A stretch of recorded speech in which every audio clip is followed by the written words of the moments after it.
It is WrestleMania Backlash Sunday. I am Alfred Konuwa here with the Wrestling Inc. podcast, joined as always by Wrestling Inc. founder Raj Giri. What's going on, Raj?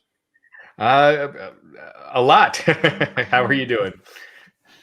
Doing great. Great on a pay-per-view Sunday, and very honored for the first time to be hosting a Wrestling Inc. podcast with one of the GOAT referees and somebody who's a great contributor to the Wrestling Inc. podcast, Maple Leafs extraordinaire fan, Jimmy Korderas. How's it going, Jimmy? It could be better. I'll tell you what, thanks to the pay-per-view, at least the night wasn't a total loss. Because the Leafs, I don't know what the language restrictions are here, but they did poop the bed. Let's put it. Feel free to let loose. Yeah, we understand, Jimmy. Okay. But, a pretty good pay-per-view that we will get into to talk about WrestleMania Backlash, our thoughts. Already getting a lot of thoughts in the chat, so thank you for joining us. But before we get into the pay-per-view, some pretty notable news from this weekend. Roman Reigns causing somewhat of a stir by teasing that he might be leaving WWE for a while. In an update to that, according to Fightful, one source backstage in WWE said that Roman is still heavily figured into the creative plans for the foreseeable future, and they don't see him leaving anytime soon. But this is a couple times now recently where Roman Reigns seems to be teasing possibly going to Hollywood to take a break, much like his cousin, Dwayne "The Rock" Johnson. What do you think about these developments, Jimmy? It's very interesting, and in one sense, I'm kind of a little surprised, but on another. In the other hand, I'm not, because I'm watching Roman Reigns now, and he has really developed into this character that he's portraying right now on WWE incredibly well. And we also know about his other health issues that he has. So I think he's smart for him to plan down the road. And if these reports are correct that it's not in the foreseeable future, but he's looking down the road for future, it's very smart. And I think he's someone who could excel at. And you look at, like you said, Dwayne Johnson, The Rock, his cousin. You look at guys like John Cena, who's now starting to Dave Bautista. People. I think Hollywood is starting to recognize that people from the world of pro wrestling, sports entertainment, can be entertaining in their profession as well. It's funny that you see that with wrestlers, and you don't really see it with other athletes. You're not seeing Tom Brady getting these big movie roles, or them taking a shot at even LeBron James is a gigantic superstar, and he was in Space Jam, but he's not getting all these movie roles like a John Cena or The Rock. So it is interesting how I think The Rock has just changed so many things for pro wrestlers and just made the studios look for the next Rock. But regarding Roman Reigns, he just looks the part. He looks like a movie star. He looks, my wife, when you put him next to Jason Momoa, she's picking Roman Reigns. I was just thinking that same thing. I was thinking, boy, he would be the next Aquaman or something like that. Yeah. Jason Momoa wants Roman Reigns to stay with WWE more than anybody because he's coming for all his jobs, all of his roles. It's they'll get him at a discount, and he'll probably draw in a bigger audience by himself than Jason Momoa would, just because of the wrestling crossover. But I agree with you, Raj, in saying that a lot of athletes do not really translate into those roles, but wrestlers, in terms of athletes, not only are they athletes, but there's also an entertainment component to that. They have to know how to emotionally manipulate a crowd, and the best wrestlers know how to do that. And because of those wrestlers that Jimmy Korderas mentioned as being success stories, now it's more of a mainstream thing to accept these wrestlers, and that's a path that the Rock did carve. And I fully expect Roman Reigns to cross over and be a big star because of the skills that he's developed as a movie star. And it's something you see with stand-up comedians, where they know a similar skill set to manipulate an audience and get their reaction. And you see a Kevin Hart, a Robin Williams, whatnot, crossover from stand-up to being a movie star. Right. No, absolutely. But that being said, I don't see Roman ever leaving WWE. I think at worst he moves to a schedule like The Rock or Cena did earlier on in their movie careers, where they're on and off. And then if he gets big enough, something more akin to what we're seeing with Cena now. Yeah, and like you both have been saying, it is the entertainment business. As much as some fans dislike the term sports entertainment, it's exactly what it is. You're portraying a character, how many times do you see a pro athlete go out there and cut a promo? Right. we've referred to somebody being upset with someone else and going off on them in an interview as cutting a promo, but it's not really cutting a promo. They're just, they're not given, okay, here's who you're portraying in this, interview, so to speak. Yeah. So that should be very interesting. Something to look out for. More of a long-term storyline, I think, than anything immediately. Mm-hmm. Yeah. The tornado, Anthony Y. My guy says that's because Roman Reigns fears the tornado. Raj, I don't know if you're familiar with this gentleman, but this is one of the GOAT contributors to the Wrestling Inc. family, as he's teasing that when Roman Reigns comes to, I believe it's Wichita, Kansas, that there will be a confrontation. Hopefully all a storyline or kayfabe or whatnot. Stand back. There's a tornado coming. There you go. There is a tornado coming. That warning is up to a 7, I've heard. Anti-M. It's a twister. And I want to say a big thank you. Thanks, Ricky. Yes, everyone in my family is fine. They're all 100% recovered. I'm about 80. I'm still a little stuffed up. This felt like a cold. And, when COVID first hit, it was like a very serious flu with loss of smell and all these weird other side effects. This has just been like a bad cold with weird brain fog, but outside and some body aches. But, gotcha. We've been fine. One of my daughters never had any symptoms. We weren't even going to test her, but we're like, we might as well test everyone. And we're all good. Thank you. I appreciate it. Okay, that's great. Yeah. Well wishes to Raj and your whole family. I'm sorry you had to go through that, but yeah. Great to hear that. The thing that really sucked, and the reason why I tested on Saturday is I thought it was just bad allergies. And but we had all these Mother's Day plans this weekend with my mom, my wife's mom.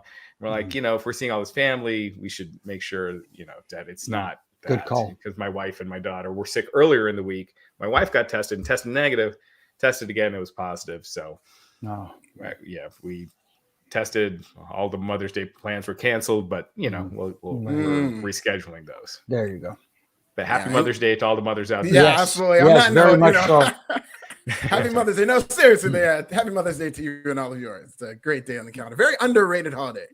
Yes, it is. And you know what? I don't like WWE doing pay-per-views on Mother's Day and Father's Day. No.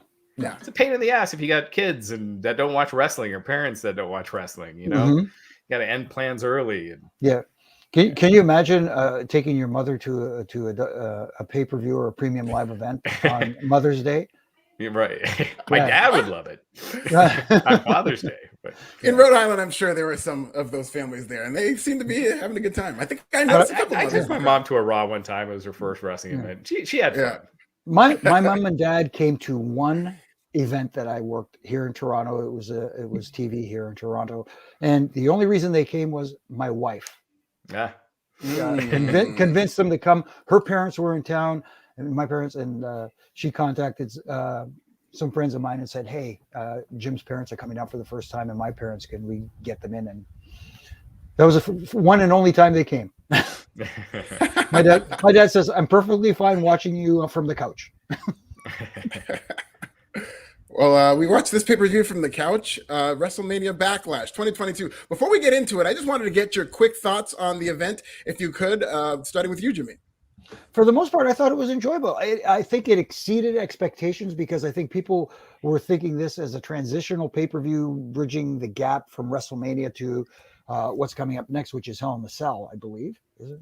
If I'm not mistaken. Yes, in June. Yes. So I thought, for the most part, it exceeded expectations. There were a couple of little things here and there. Of course, there's always something to rant about. See, cheap plug there. But for the most part, I thought it delivered. Raj, do you think that WrestleMania Backlash delivered? I mean, it had such low expectations going into it. Again, one title match. How many titles do they have? Like 6? And not even the 24/7 title was defended. You have all these titles, and you only have one title match. It's one thing outside of the Ronda versus Charlotte Flair match. If you missed the show, you didn't really miss much storyline wise. But I thought, and this is the case with a lot of WWE pay-per-views that are just poorly promoted, that are almost an afterthought. They end up over-delivering. And this, if you watched it, I think you would have enjoyed it. I thought top to bottom, it was a fun show. I thought every WrestleMania rematch, there was 4 of them on this. All of them were better than the original WrestleMania match. Yes. And then the main event was great. I just felt like it shouldn't have been the last match. I think Ronda Rousey and Charlotte should have been the last match. Ronda Rousey and Charlotte, I thought, tore it up. Really fun match. So I thought it was a really enjoyable pay-per-view. It started off strong too. Absolutely. Let's get into that opening match. Seth Rollins versus Cody Rhodes. Now, this was just your old school kind of type storytelling, also real sports element to it, because the story into this, Seth Rollins was caught off guard. He ran into a buzzsaw. So this time, now that it's not a surprise opponent, he will be prepared for Cody Rhodes as opposed to being surprised at WrestleMania. And that was the story of the match, is one counter after another from Seth Rollins. He counters a drop down punch by grabbing his fist. We get a couple of disaster kicks counters, one of which was a buckle bomb. Cody Rhodes tried a moonsault and missed.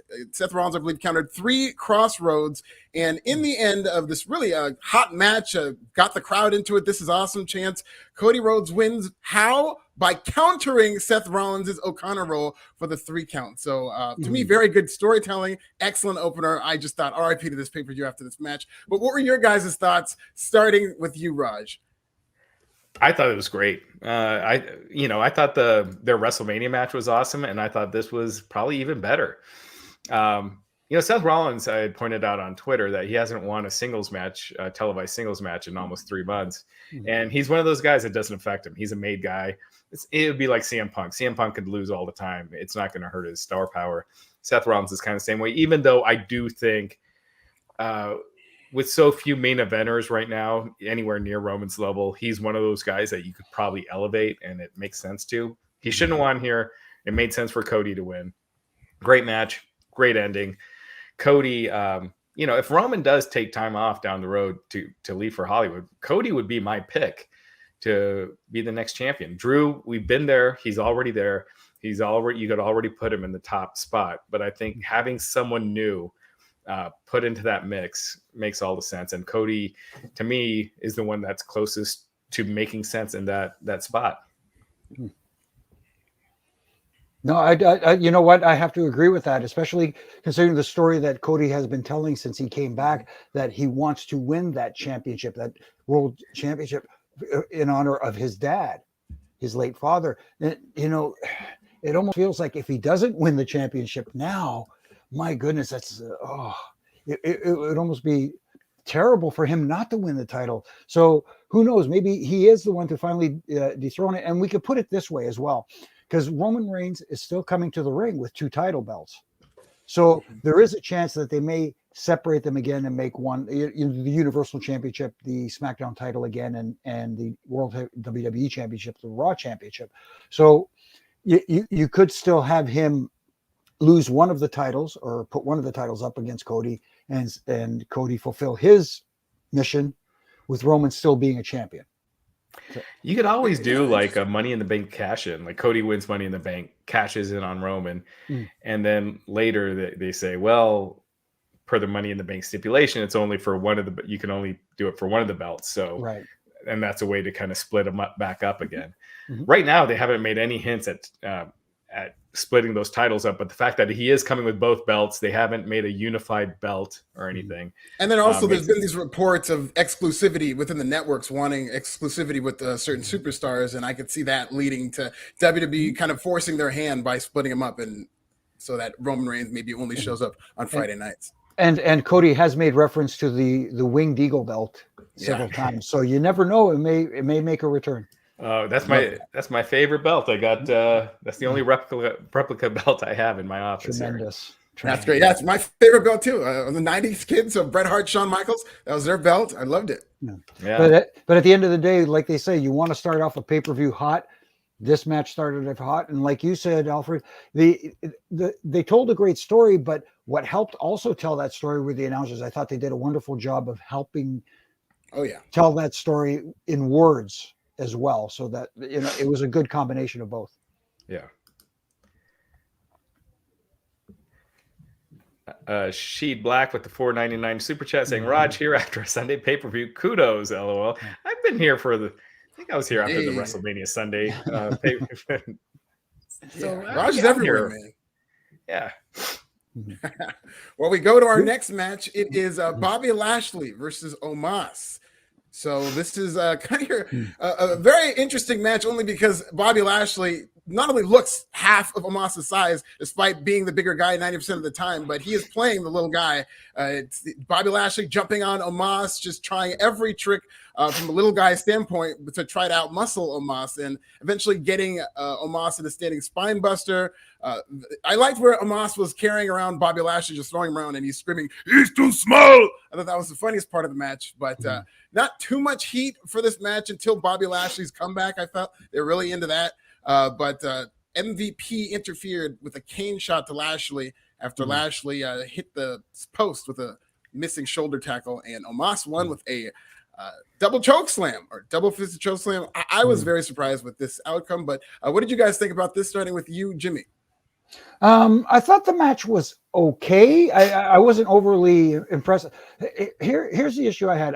I didn't like.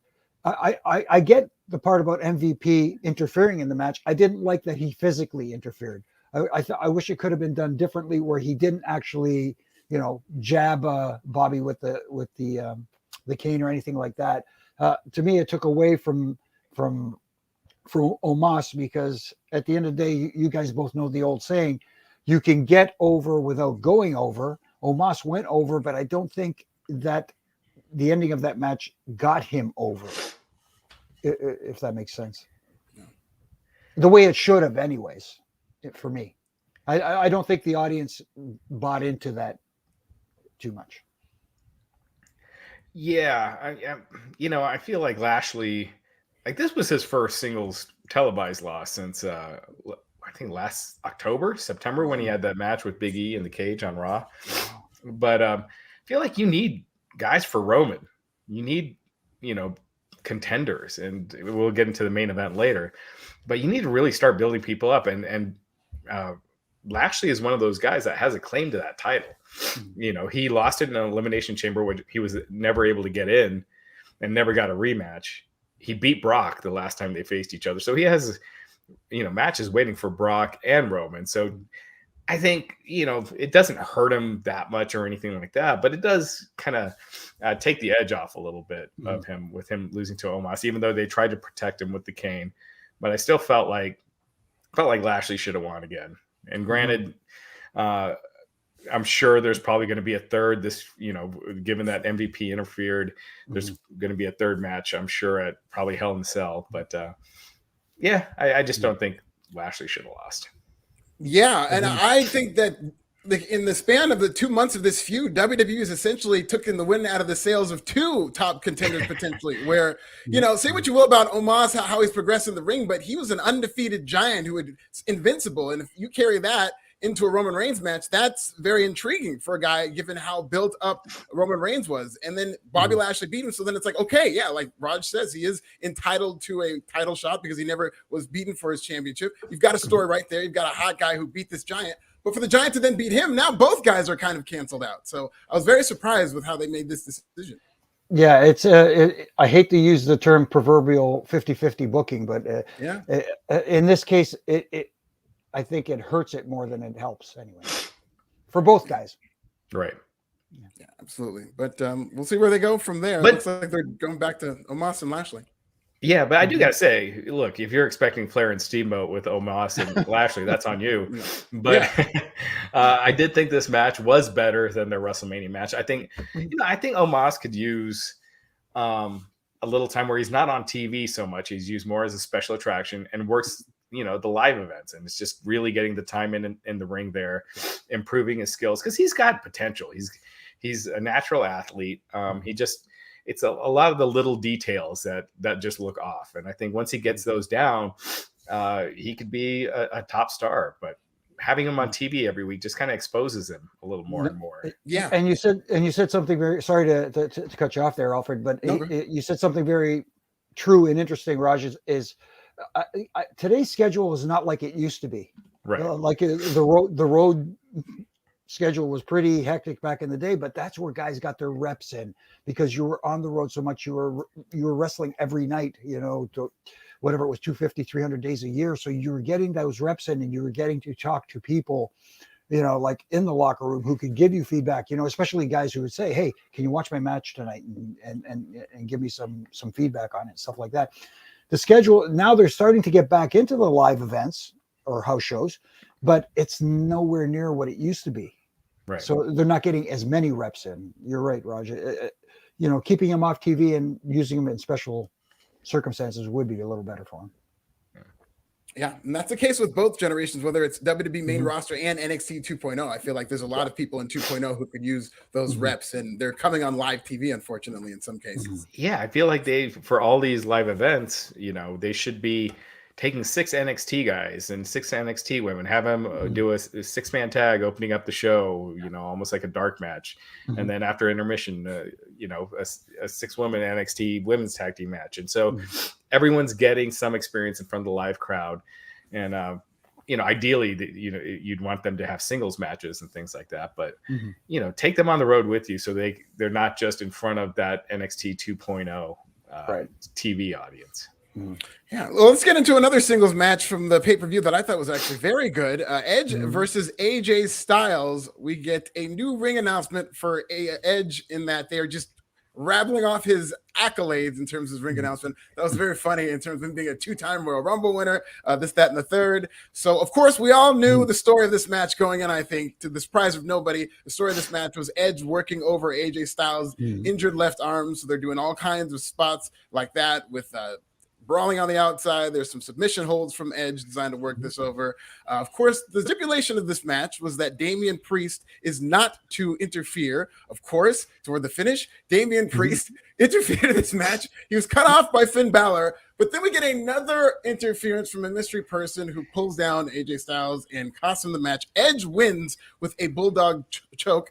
And the mystery person, Byron Saxon, of course, is screaming, "Who is he? Who is that guy? Who is this male?"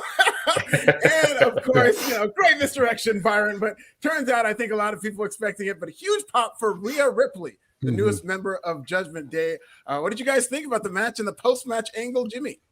I thought it was a good match. I really enjoyed it. And getting to the stipulation of the match, yes, Damian Priest was barred from ringside, but he tried to play it off as, okay, look, I'm standing over here. Here's the line that cuts off ringside from the entryway, so I'm technically not ringside. I thought that was a little bit I love the fact that Finn Balor came out to make the save, so to speak, and kind of take the attention away so that the referee can, but them rolling into the ring and doing it again, I wish it would have been done a little bit differently, where they could have distracted the referee enough where Rhea comes in. And the only other issue I had with this match was I would have loved the reveal to have been held off until tomorrow night.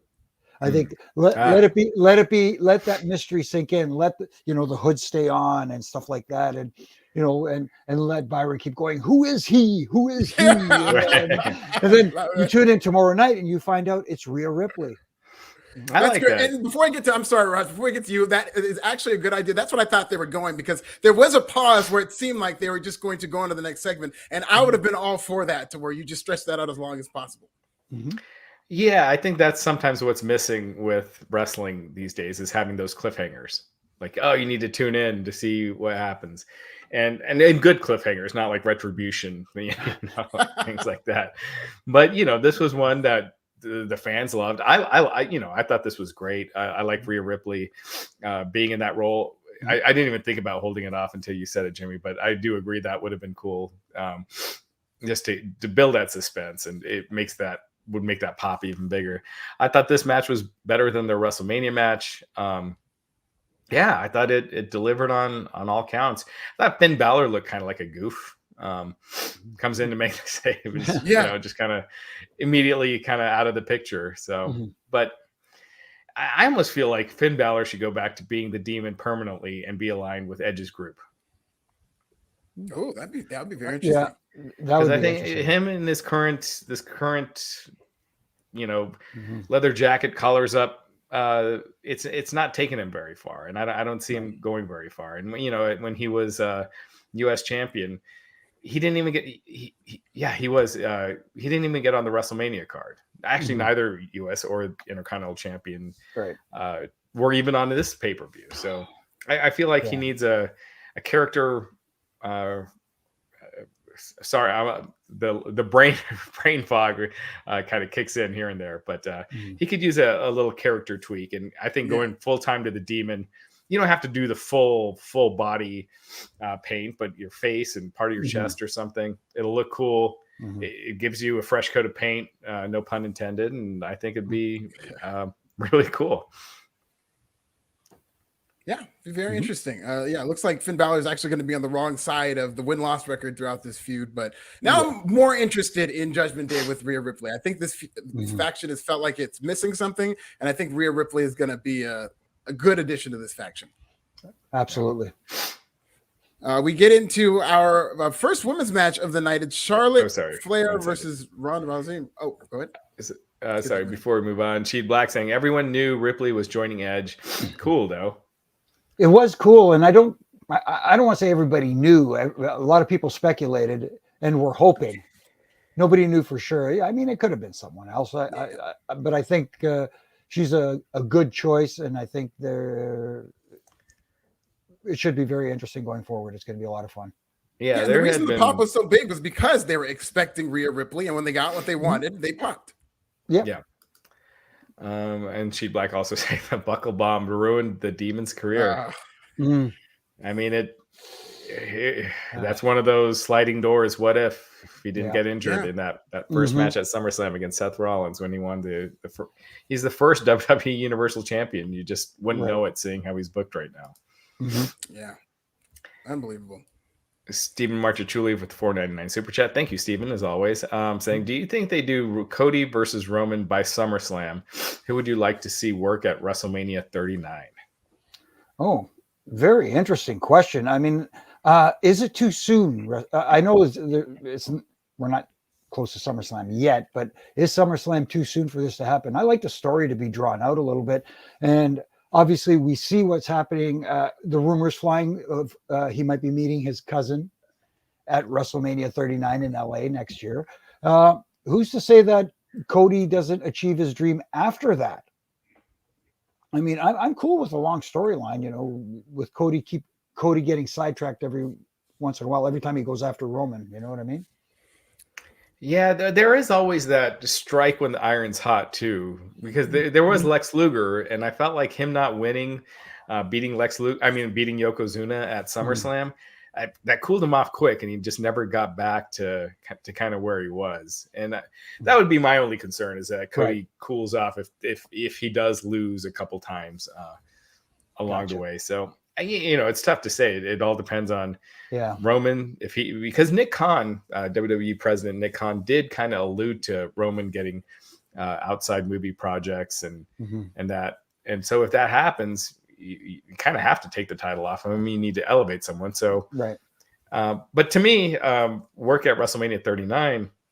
We all have our wrestling fans for different reasons. And I made a tweet a couple of weeks ago when Darius Thomas versus Ray Phoenix was announced for Dynamite, and it was announced as a dream match. And I was like, oh, well, to me, it's not that's not a dream match. And then later I saw a tweet that Ray Phoenix, it's a dream, it was for Darius, it was a dream match. I'm like, oh, that's Dante Martin. Yeah. So I deleted that tweet because that's his dream match. I don't want to be crapping on it. To me, the dream match is Roman Reigns versus The Rock. That is a dream match. That's just larger than life. It's going to get all sorts of attention. And that would be what I'd like to see. And I know they're trying to make that happen. The Rock's schedule is something else. He could be running a football league this time next year. So, who knows? But that would be my dream match. Yeah. The only reason I suggested that is because, can you imagine Roman Reigns getting past his cousin, The Rock, and beating him, but Cody now beating the person that The Rock could not beat? That kind of mentality is how I'm thinking. But like you said, it is a little ways away, and you run the risk of, losing momentum. SummerSlam is, I think, a perfect timeline because it's really not that far away if you think about in terms of storylines. We've got a Hell in a Cell, we've got Money in the Bank, and then SummerSlam, and I think it lines up to where if you came away from this pay-per-view, you would think McIntyre and Reigns and Randy Orton and Roman Reigns both came off as possible big matches. They could do those in the next 2 pay-per-views before they get to Cody, and that would be within the time where he's still hot, where they don't have to necessarily wait until April of next year. Who knows what could happen between now and then, given how volatile wrestling fans tend to be. I think SummerSlam would be perfect for those reasons. And like we said, he's still carrying 2 titles with him, so it doesn't mean he's going to lose them both. Right. Absolutely. So we get into one more super chat. The Tornado Anthony Y saying Alfred 7 is the day of my birthday, Pearl Harbor. I don't. It's a tornado speak. I really need to translate that for later, but thank you for the Anthony Y coming from Roman Reigns. Apparently, we've got Charlotte Flair versus Ronda Rousey. This is a brawl of an I Quit match, a brawling early. We've got a callback to 4 years ago when Ronda Rousey was brutally beaten with the kendo stick. Now, Charlotte Flair tried to use 2 kendo sticks on Rousey. Rousey countered and brutally beat Charlotte Flair with 2 kendo sticks. Great callback to Survivor Series 2018. We've got Charlotte working Ronda Rousey over. We got Ronda Rousey trying for armbar submissions. They're calling each other bitches throughout this match, asking if they quit. They are battling "We Want Tables" chants. Now, usually this is fine. It's probably a sign that the crowd's starting to get into it, but it seemed like they were battling it because they did not deliver any table spots, and they were telling a different story than a story that I think demanded a table spot. So they just kind of blew past that. But this match really, I thought, leveled up for the finish, where Charlotte said "Happy Mother's Day, bitch," and went for the chair shot, but then Ronda Rousey countered with an armbar through the chair, forcing Charlotte Flair to scream, "I quit." Raj, what were your thoughts about this match? I thought it was great. I thought it was way better than the WrestleMania match. It started off a little sluggish, but I thought it really picked up. There was a funny part in this match where there was someone dressed like a Fiend, the Fiend at ringside. Pat McAfee goes, "Wait, is that the Fiend?" It's like only he would say that. Only he would make that reference. But I thought they busted their asses. They worked so hard. I thought kudos. I thought this should have been the last match. You had the title change. Ronda, winning after, what's it been? 2 years, 3 years since 3 years. It's WrestleMania night. That was 35. Yeah.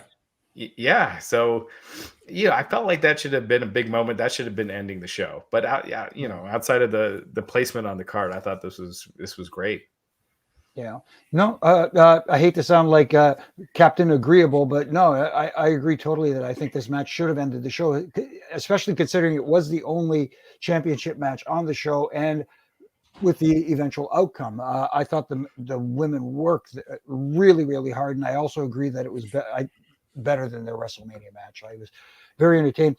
I love the challenging part of matches like this when they go out into the crowd to battle, because it's so of course, me obviously looking at it from a referee standpoint, the referee's job in there is to, first and foremost is protect the talent. Got to keep an eye out and make sure that they're okay. But at the same time, this is on pay-per-view / premium live events, so you've also got to stay out of the shot of the cameraman. You know what I mean? So you're kind of trying to perform double duty there. But like you said, the women worked really, really hard. And not to fast forward to the last match, but I'm glad they didn't do a table spot because of what happened later on in the night. So, and you talk about stuff that happens too much these days, is too much repetition in different matches with, for example, using, chairs or kendo sticks or whatever. They didn't do that tonight, and I'm glad that they held off on the table in this match. Yeah, so we'll see where they go from here in terms of Charlotte and Ronda, if they're done, if we get a rematch. But after this match, which I thought, too, was a very excellent match, Corbin and Moss, Happy Corbin and Madcap Moss, one-on-one, had a tough time following this match. I will say, I thought these guys worked really hard. You got Corbin out here doing sentons. I don't think I've ever seen that. And but crowd really wasn't into this. No. This feud, I think, has just gone on a little bit too long. And Madcap Moss won with a roll-up. Solid match, I think, but not one that the crowd was into. And I just don't think this feud has really done either of these guys very much, Raj. I think Madcap Moss is just better as a heel. The whole telling bad jokes, that's a heel thing. You know, you want your baby faces to be cool and telling good jokes, you know? Yeah. And he's so good in that role. He's really good on the mic as a heel. So yeah, and I also felt just the positioning. It was put in the death spot, you know, which was after a hot match before the main event. And you know, no matter how hard they tried, they just couldn't get the crowd into it. But you know, it was fine for what it was, but it was really kind of nothing. You know, I got to say, Pat McAfee was just hilarious during this match. Yes, just ripping on Corbin. So, I mean, he was just going to town. And McAfee is just one of those where him and Michael Cole have just become one of the most entertaining wrestling commentating duos since JR and King. I mean, they're fantastic. And it's because of McAfee. He's so good. Yeah, there's now going to be like two different Michael Cole careers for me, to where I think Michael Cole always took a lot of heat for his commentary and the style that he had. But I think Michael Cole pre-Pat McAfee and post-Pat McAfee are two entirely different commentators. And one of them might end up being in like my top 5 because he's just been a revelation. Even if you see him on camera when he was just going crazy for that Wee Man comeback, I mean, just standing up. Like Michael Cole has developed, you could just see he's been rejuvenated. Yeah, you can see that he's enjoying being out there with Pat McAfee. He's getting the rub off Pat, you know, of having fun again. So yes, you can truly see the difference in Michael Cole nowadays. And as far as the match itself, like you guys said, the match was fine, but the crowd, the audience, after what they had just witnessed and what they were anticipating, especially on the 6-match card, what was coming next. Yeah. It almost felt like they viewed it as the transition match. Right. So, but like you said, both guys worked hard. You know, sometimes the audience tunes out, and unfortunately for a lot of this, they did. But I think for people, if you didn't watch this show, it's worth watching just for the commentary alone. You know, I thought that really helped make it. Yeah. Let's see. Black No Sugar, $5 super chat, saying, if Roman's final match is next year's WrestleMania, do you think it'll get the same treatment from the crowd during Brock versus Goldberg at WrestleMania 20? Oh my goodness! I say no way. Brock versus Goldberg were leaving. This is. I don't think Roman's going to be leaving pro wrestling. Sorry, go ahead, Alfred.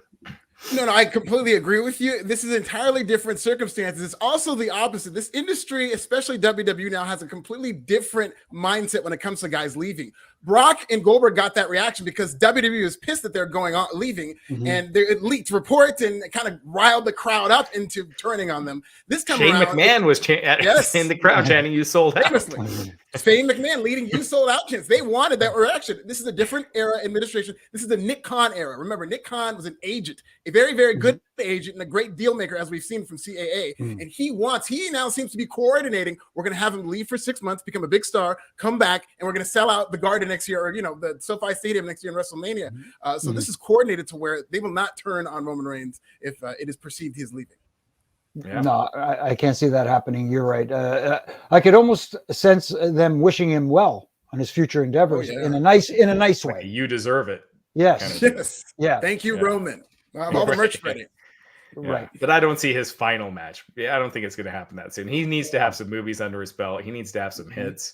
Roddy Piper kind of jumped the gun when he did it, and he was back 2 years later. Jamie Koharski with $5 super chat saying, "Hey Jimmy, sorry my Bolts treated your Leafs so bad. This one may go the distance."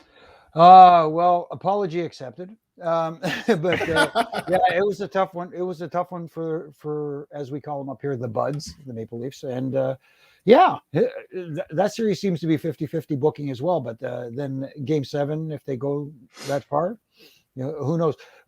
It'll probably go to overtime as well, just to make, stretch it out as far as they can. But there's still a lot of hockey left to be played.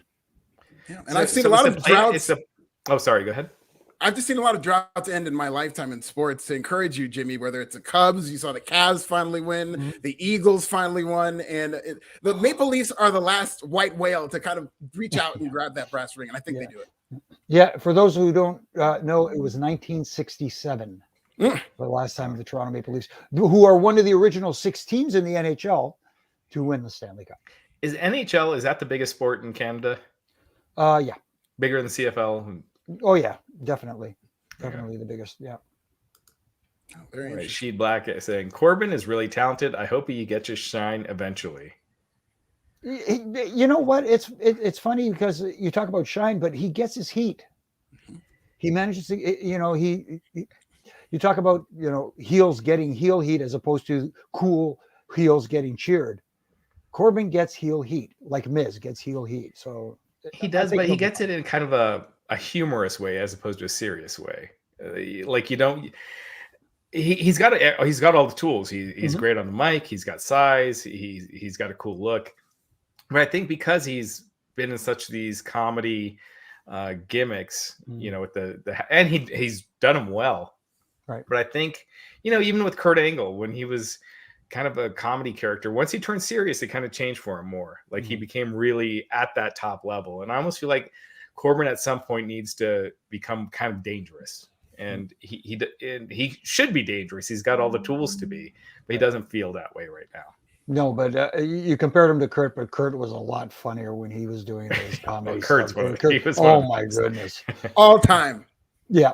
All time comedic timing. Yeah. And I will say this, the one thing you can say about Corbin is that in terms of doing his job well, I mean, we are in an era where we've seen countless talented performers being let go by WWE, shocked by how kind of disposable WWE sees them as. And Corbin seems like one of the few people in WWE who has job security. That I would be absolutely shocked if I ever heard that Corbin was released in terms of him being such a fixture in that WWE system. Right. Yeah. He's been doing it a long time. I mean, you forget how long he's been on the main roster. He's been there a minute. Oh yeah. Dream Ream Studio saying it bothered me when they said Cody had ring rust. I missed that line. No, I want to say it was Saxton. It was Byron Saxton, and he got corrected quickly by Corey Graves very diplomatically said, without saying AEW, he just said, "Oh no, he's been a competitor and a top star outside of WWE." And plus, you don't want someone with ring rust beating one of your top guys. Exactly. So, that was. I think it was just a bad.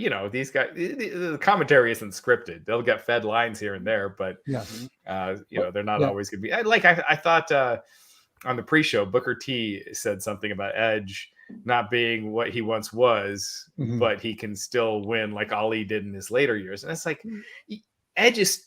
You don't want to treat Edge like an old guy. Yes, he has been around for a long time, but his character is not that. His character is not some old Yoda character that's that's recruiting these guys. He's supposed to be a current top star that's still in the mix. So I hope that wasn't scripted, because I just feel like you don't want to make your top star sound old. Right. And then finally, Allison Tuckwab saying, is that true that AEW is getting a lawsuit against them? Why they should have learned from WWE getting slammed with a lawsuit? If that's true, AEW getting slammed with a lawsuit. So they are getting a lawsuit. So this is a copycat lawsuit that they tried to hit us with to be 100%, where they say that the site's not totally compliant for deaf and blind people, and they'll say like these images don't have alt tags. If you're a web developer, you'll understand, or they'll try to find things wrong, and they'll use a software that'll go through and find errors that can be fixed in 10 minutes. And granted, it's something that should be taken seriously and be fixed. But yes, AEW's Shop AEW lawsuit apparently had things that were not that were throwing those errors, and now they're hit with lawsuit, and it's not going to go away. They'll have to settle. It's not going to go to trial, but they'll be settling it. Well, let's And get yeah, into it. they had hit WWE with the same thing in the past. And I think There's a lot yeah. of different copycat lawsuits with the Right. same thing. and I believe WWE settled as well too. So Yeah, they did. Yeah, the Everyone that's getting these is settling. right. Americans with Disability Act suing for the compliance. ADA compliance is ADA. what it is. Gotcha.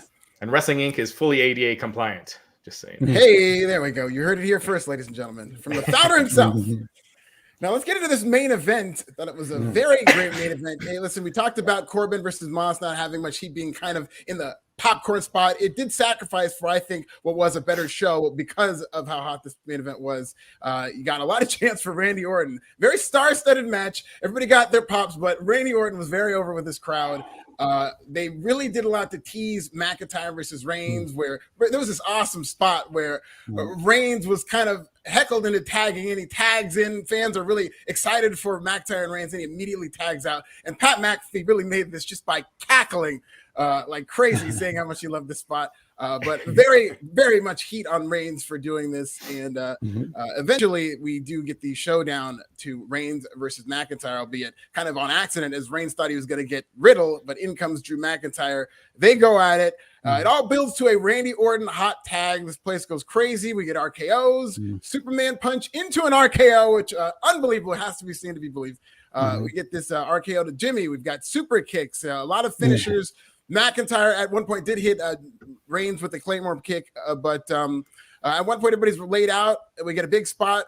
Reigns Uranagi on McIntyre through a table, and Reigns then blind tagged himself into the ring after an RKO from Riddle from the top rope, and Reigns hits the spear and wins the match for the Bloodline. What are your thoughts about this main event, Jimmy? No, I thoroughly enjoyed it. I thought it started off well. It told a great story. And you talk about Randy Orton, really, like I've mentioned before how Roman Reigns is in his element right now and stuff like that. But you look at someone like a Randy Orton, you talk about possibly talking about one of the best hot tags, because you mentioned hot tag, one of the best, babyface hot tags in the business right now. And you can tell that he is really enjoying what he's doing right now. I thought everything clicked here. And as you said, a lot of seeds were planted, especially with the Drew McIntyre and Roman Reigns thing coming up. And I could see that eventually coming to a head at Hell in the Cell, like we said. Yes. It's just a question of, are they going to unify the the tag titles as well? Which I'm a big fan of the unified championship that Roman Reigns is holding. But at the same time, I like having one unified tag team champion. But maybe tonight, change my mind a little bit. And I'm okay with having a Raw tag team champion and a SmackDown tag team champion. But the match itself, very entertaining, very well done, great story being told, a lot going on, and it was fun to watch.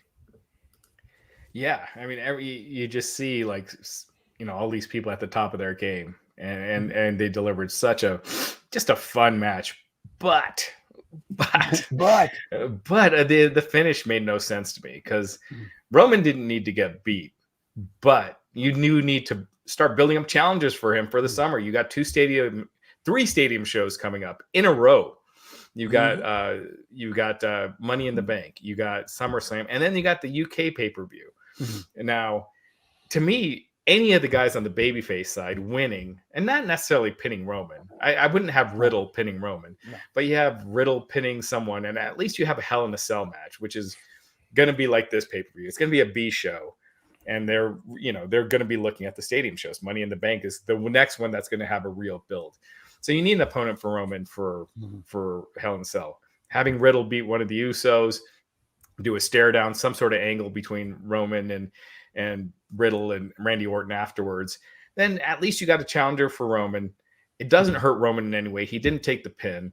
And then you can lead that to him beating the hell out of Riddle at Hell in a Cell, and it leads to him versus Randy Orton at Money in the Bank. And again, it's just building these matches for these upcoming shows.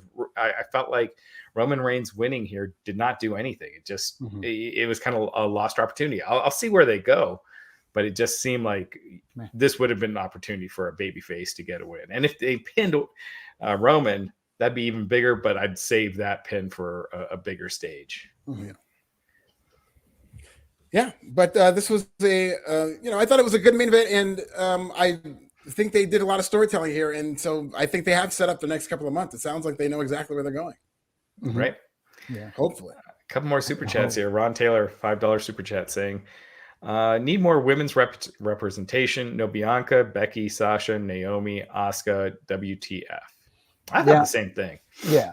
And the other thing too is, yes, we had the pre-show, which is an hour long. Even if you were going to have the women on the main pay-per-view, so to speak, you could have had some women's matches maybe on the pre-show.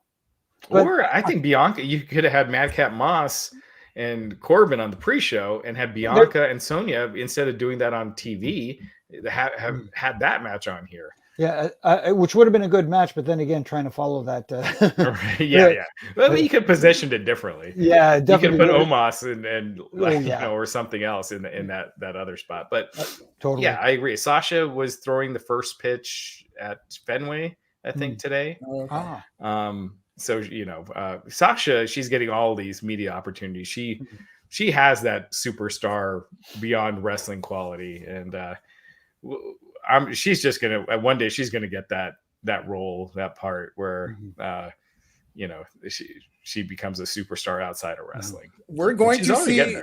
Yeah. I think depending on how long Nick Khan is in WWE, we're going to see WWE turn into the adult version of Disney, where you're going to see them start in WWE, and then it's going to be co-opted by WWE that they become these big stars. Like she was in The Mandalorian, and she's slowly starting to build her portfolio. I think Becky is another one they're going to do that with, and you're just going to see all these crossovers. Yeah, I mean, Sasha was on the red carpet for Spider-Man. I mean, she's getting these big media opportunities, and they're liking what they see. So, yeah, and to the point of representation, I would say in this case, I do agree that it could have used more of a women's presence, but it kind of is a credit to those women that they weren't on the show, because unfortunately, I think WWE kind of punted on this pay-per-view. They just gave away a non-title 6-man tag, treated it like a house show, and probably figured, listen, we've got the place sold out.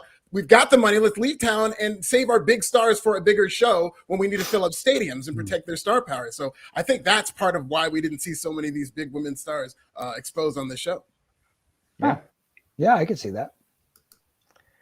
Allison Techweb was saying, did you guys read my last message? Tony Khan got in trouble. Now don't get a lawsuit against them. They should have learned when WWE got theirs. I think Tony's got too much on their plate. He's trying to do everything himself. So basically saying that AEW should not have made this mistake.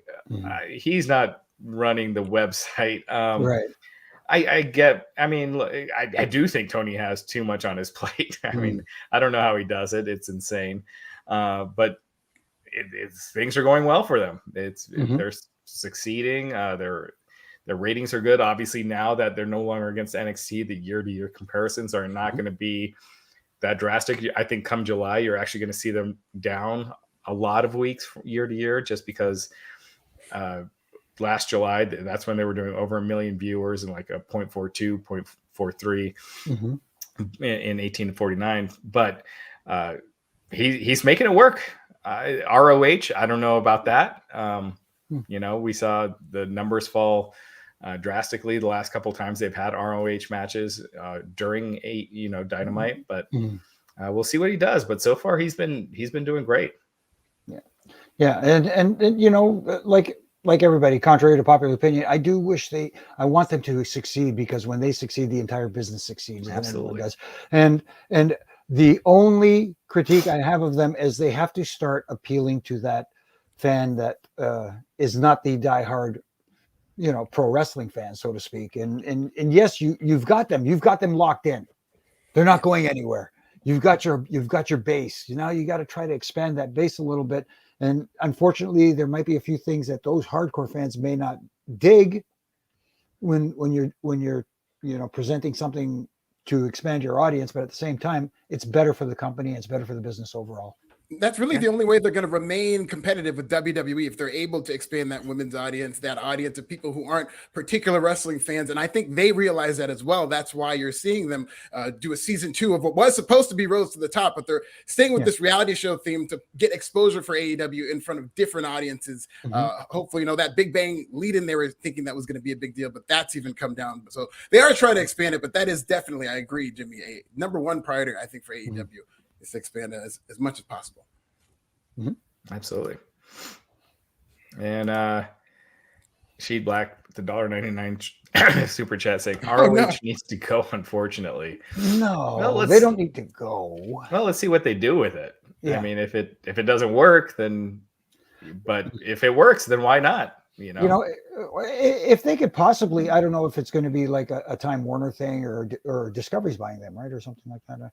But if it ends up being a syndicated program again or whatever it may be, if they can get back on television, that would be a big help. Again, it's looking at the overall picture as opposed to just ROH. And yes, ROH appeals to a specific group more than casual fans, so to speak. But at the same time, again, right. Oh, sorry, I didn't mean to cut you off. No, go ahead. Yeah, I mean, I've had my reservations about Tony Khan running ROH because AEW is a much stronger brand and ROH is a much more hardcore brand. So it seems like I could see if they do an ROH pay-per-view again and push it, I could see it doing well. I don't see the fourth ROH pay-per-view doing well. And I just think you switch ROH with AEW and it's a stronger show. It'll get better ratings. It'll get better business. So what's the point of putting the ROH brand on it? Unless he has some plan that I'm not seeing, and we'll see where they go. Right. But to me, AEW Dark as a developmental league is stronger than ROH something as a developmental league. Yeah. And I will say, I don't think Tony Khan would have made this purchase if he didn't already have some sort of streaming deal lined up, whether it is an HBO Max, something. I don't think he would have done this unless he saw the potential in, how a streaming service, which needs content, would be able to add ROH to that package. And at that point, I think they would treat it like a standalone league, which I think is exactly what it needs for any of these matches to mean something. I think that was a very scary sign for ROH that this ROH women's unification match did really, I thought, a horrible number in terms of, I know, being up against the NBA playoffs, but way lower than what they're accustomed to, even with those circumstances. I think they need to build up this brand and some of the wrestlers associated with it. Well, my thing regarding that, regarding a streaming deal, what's the value of a streaming deal if there's no live component? Because that's where all the sports, it's the live component. WWE, the main reason they're not getting 200 million plus from Peacock a year if it doesn't include the pay-per-views. That's having WrestleMania, having SummerSlam, having Royal Rumble. That's the value. And then the tape library, that's great, but they're not, WWE before the network, before they start putting pay-per-views on, they had classics on demand and things like that. And granted, it was a different time. Things have changed, but you look everywhere else, all of the other sports, ESPN with UFC, they get the pay-per-views. They're making tons of money off the pay-per-views, and they have all these UFC fight nights. Right. Peacock, all these sports deals they're doing are with the live component. HBO Max, I do not see. First off, I personally don't see one of their first deals being pro wrestling. They're a prestige outlet. I think they're going to have a few other sporting deals in play before they bring on wrestling. Because I just think, again, it's HBO where you have Succession, The Sopranos, and all this prestige programming. I just don't see wrestling being one of the first things that they add. I could be totally wrong, and I hope I am, because there's not a ton of other choices out there. I think Paramount is definitely an option, but outside of that, for the big money, I would say I do think it is kind of a long shot, but to the HBO point, I think it does have validity because the Andre the Giant documentary is one of the biggest sports documentary that's ever been on HBO. It might be the biggest in terms of viewership and eyeballs that it brought to that network. It was very successful for HBO, and I think it opened a lot of those executives' eyes to kind of the value in pro wrestling. And I think in this streaming war where it's like an arms race, it is very valuable for a company with a built-in subscriber base to come in and add subscribers to that count. I think we're seeing that kind of with Peacock recently. Not to discount what you're saying. Yes, it is very true what you have said, Alfred, but at the same time, it is Andre the Giant, who is a name known by non-wrestling fans. Right. Even people who are not wrestling fans know the name Andre the Giant. So, the name rings a bell, so people tune in. Right. And HBO Max, like Kevin Kellum was pointing out, they're introducing live international soccer in 2023. Yeah. Again, that's their first deal. That's the first one. And there's not another one announced yet. I don't see them announcing wrestling as the second. I could be wrong. Yeah. I do think they have a lot to gain if they do announce wrestling, because AEW has a hardcore fan base, and they're going to they're going to subscribe if they're not already subscribing. They're going to subscribe if like live pay-per-views move. If it's ROH archives, I don't see them subscribing in big numbers. ROH and Dynamite archives, it has to be a live component. And just a taped library, I don't see doing well. Agreed. Live, just we saw the numbers even with the taped SmackDown last week. Yeah, the numbers dipped a bit because Well, yeah, and that was also against the NBA. True. The playoffs are taking everything down, but I just mean like people ordering a streaming service with the big sports money. It's all the live programming. You know, with NFL, Amazon Prime is not paying for NFL archives; they're paying for Thursday night football. And Mike with the $5 super chat saying Jimmy was watching Batista versus Undertaker steel cage match on SmackDown from May 2007 the other day. That was fantastic, and you were the ref. Yes, I remember that one very well, and not to put myself over, as they say, I think that match I was the first referee ever to use instant replay. Yes, to come up with a decision in that match. One of the GOATs, I'm telling you. I appreciate it. Thank you. All right. The Tornado Anthony Y saying, I sense an F5 coming through Wichita in June. Anthony Y. I don't know what the hell is going on with these. Behind the barricade, Anthony Y. As long as he keeps it behind the barricade, he's been messaging all of our podcasts about how he is going to have a feud with Roman Reigns. And we want to see dreams come true behind the barricade. That's right. Up there, Kevin Callum saying the hook of AEW on HBO Max is fighting subscriber churn. People who sub for a few movies and then leave the service. Something like AEW with regular live specials would fight the churn with diehards. And again, that's what I'm saying as well. Like, not for the tape library, but if you have the live component, again, I don't see it being one of the first. I can see them definitely doing it. But I think you'd have to move the pay-per-views on there. And again, is 4 pay-per-views enough for a big TV deal? It's almost like you'd have to, because again, look, NFL, it's going to be 16 games, 17 games, something like that on Amazon Prime. It's like a season as opposed to a big money deal for 4 shows a year. I just think it's going to have to be more than that. But yes, they will get, if it's only 4 pay-per-views a year, what will happen is you get a bunch of people subscribing for HBO, watching the pay-per-view, and then leaving. And so it's almost like you need some sort of monthly component. We'll see. I mean, that's just me looking at other sports and what everyone else is doing and trying to put it into context. Gotcha. Absolutely. Well, a good pay-per-view. Before we get off the air, just your final thoughts, starting with you, Jimmy. Again, like I said, I enjoyed the pay-per-view for the most part. I thought it exceeded expectations, at least for me. And I like a lot of other people, going into this, I was kind of like, oh, this is just a transitional pay-per-view to get to Hell in a Cell and further down the road to the other pay-per-views. But at the same time, I for the most part, I enjoyed it. I was entertained, and that's what the goal is, to be entertained. Agreed. I was not bored at all the whole time. I thought it was a fun show. Again, if you missed it, the only notable thing I thought was the Ronda Rousey Charlotte Flair match, as far as real and Edge versus AJ, because of the Rhea Ripley unveiling. I thought that was really cool. Yeah, but it was not a very newsworthy show, but it was a very fun show. Very fun show. Well, we'll look forward to the next pay-per-view, which will be Hell in a Cell. I am at This Is Nasty. He is at Raj Giri 303 with an underscore, and he is at Jimmy Korderas. Follow us all in the Wrestling Inc. family. Thank you and good night.